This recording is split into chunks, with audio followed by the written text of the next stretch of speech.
I'm Maureen Galindo. I am running for U.S. Congress, District 35 in Texas.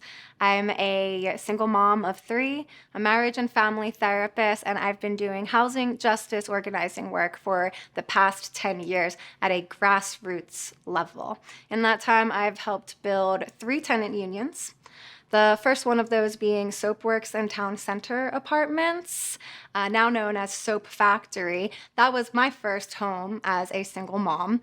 I had just finished being homeless, technically, for a few months. I was bouncing around a little bit with my 3 kids, finally got that apartment and learned immediately that we would all be getting displaced because the San Pedro Creek was being built. And so immediately I started talking to all my neighbors and we started organizing. We showed up to so many city meetings, and ultimately what came out of that was, first off, an understanding that government investment in projects can displace the residents around it. So we have to be careful with that. And then they created a rent relief policy.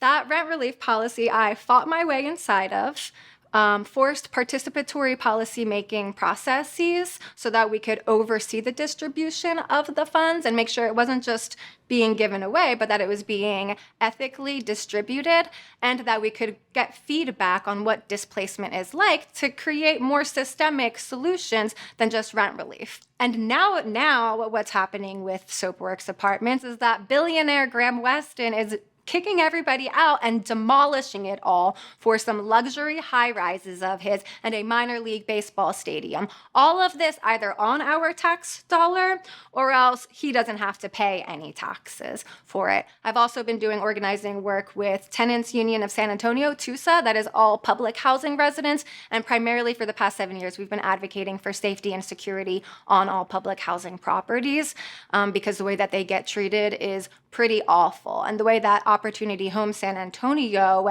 spends so much of its time developing private property is a big problem. And so the platform that I'm running on is getting millionaires and billionaires out of government contracts so that the power can be taken from them and given to the people, primarily through participatory methods, which involves including people in the policies that impact them so that it actually does help their lives and not just benefit a few who have connections with the government. I'm Maureen Galindo. I'm running for U.S. Congress for District 35 in Texas.